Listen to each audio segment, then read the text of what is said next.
Dear student, next point चलते हैं Coulomb's law.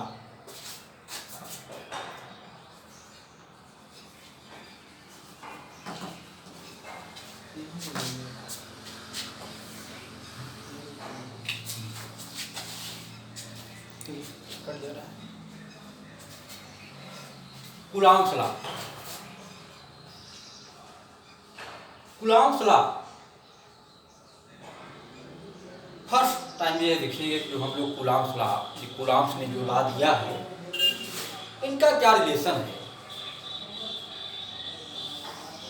किस लिए इन्होंने अपना लॉ दिया है। तभी हम लोग ने ये पढ़ा कि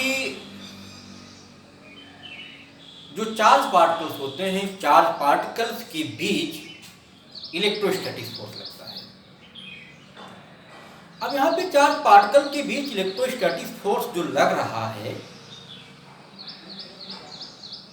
अब यहाँ पर अगर चार्ज पार्टिकल की क्वांटिटी, उनके अमाउंट को बढ़ा दिया जाए तो उनके बीच इलेक्ट्रोस्टैटिक फोर्स पर क्या प्रभाव पड़ेगा, है कि नहीं। तो चार्ज पार्टिकल हमने लिया, सपोज कर लेते हैं कि यहाँ पर दो चार्ज पार्टिकल है Q1 Q2, ठीक है।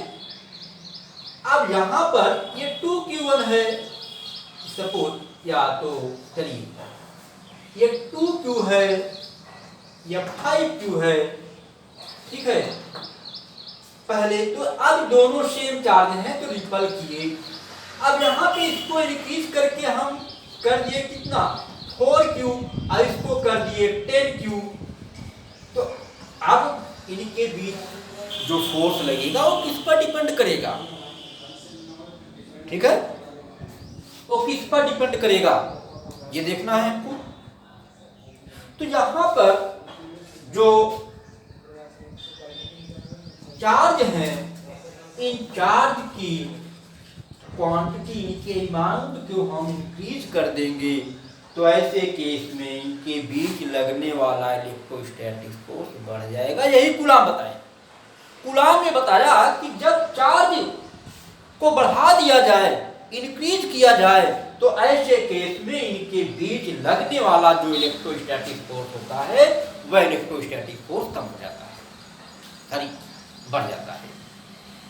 जब चार्ज को इंक्रीज करेंगे इनके बीच इलेक्ट्रोस्टैटिक फोर्स इंक्रीज कर जाएगा। अब दूसरी बात ये आती है कि चार्ज की डिस्टेंस को इंक्रीज करे या डिक्रीज करे तब फोर्स पर क्या इफेक्ट होगा। तो इसके रिलेशन में भी कूलॉम्स ने बताया कि जब चार्ज के बीच की डिस्टेंस को इंक्रीज करोगे इनके बीच लगने वाला इलेक्ट्रोस्टैटिक फोर्स डिक्रीज कर जाएगा, और जब इनके बीच की डिस्टेंस को डिक्रीज करोगे तो इनके बीच लगने वाला इलेक्ट्रोस्टैटिक फोर्स इंक्रीज कर जाएगा।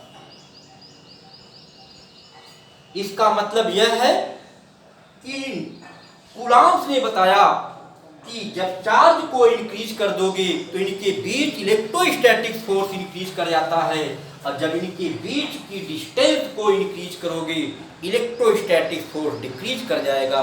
इनके बीच की डिस्टेंस डिक्रीज करने पर इलेक्ट्रोस्टैटिक फोर्स इंक्रीज कर जाएगा।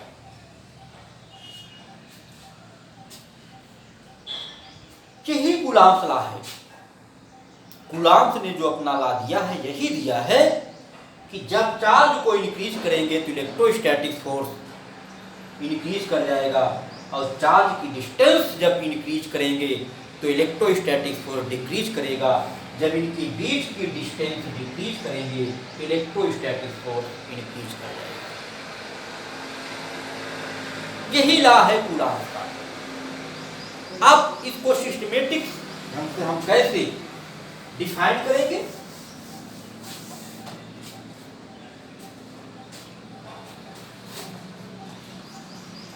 This law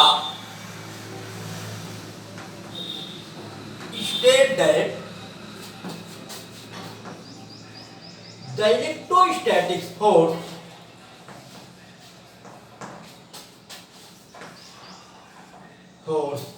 between point charges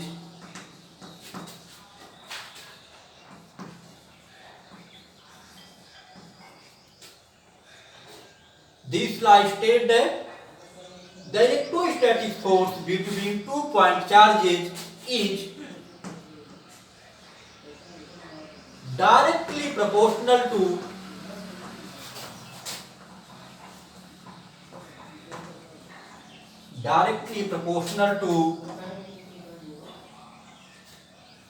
product of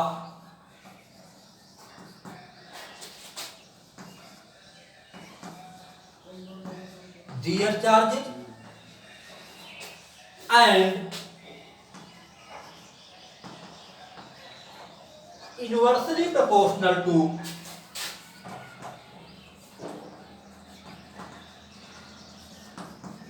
inversely proportional to square distance between them. यही कूलॉम्स लॉ है. This law states that the electrostatic force between 2 point charges is directly proportional to product of their charges and inversely proportional to square distance between them. यहाँ पे 2 point charge के बीच लगने वाला electrostatic force उनके product के directly proportional होता है और उनके डिस्टेंस के स्क्वायर के इनवर्सली प्रोपोर्शनल होता है. अब यहाँ पे हम दो चार्ज लेते हैं. Consider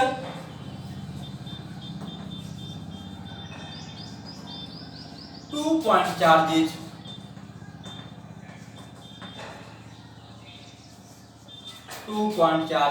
Q1 and Q2 placed at distance small r.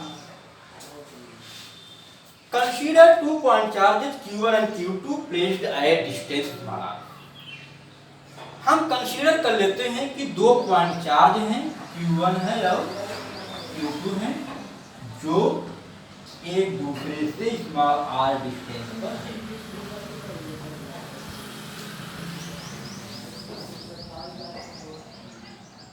ठीक है जी.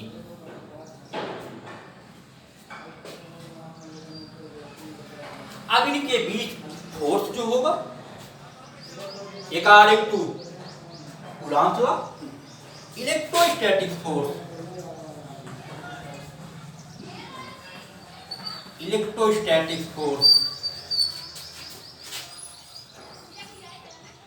F directly proportional to Q1 Q2 by R square.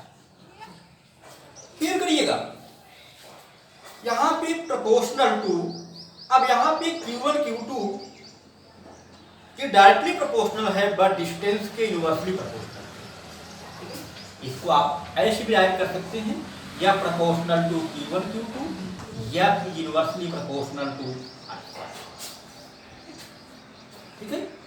अब दोनों को मिला देंगे, ये बन जाएगा F directly proportional to Q1 Q2 by R. देखिए इस लॉ के according this law states that the electrostatic force between 2 point charges is directly proportional to product of their charges, directly proportional to product of their charges and inversely proportional to square distance between them. Then we can write F proportional to Q1 Q2 by R square.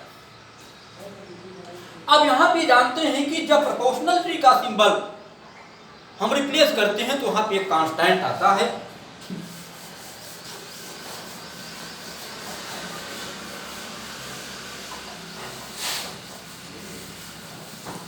अब देखिए ये हो जाएगा F equal के Q1 Q2 by R square, where K is proportional constant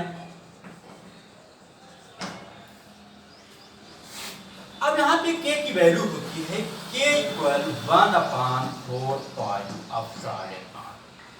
where, अब यहां पे epsilon naught एक न्यू वर्ड मिला, इसको कहते हैं वेयर एप्सिलॉन नॉट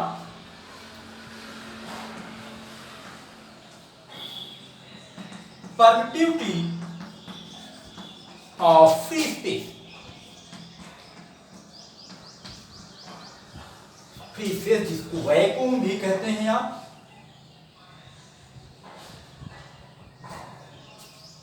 ये एप्सिलॉन नॉट जो है परमिटिविटी ऑफ फ्री स्पेस।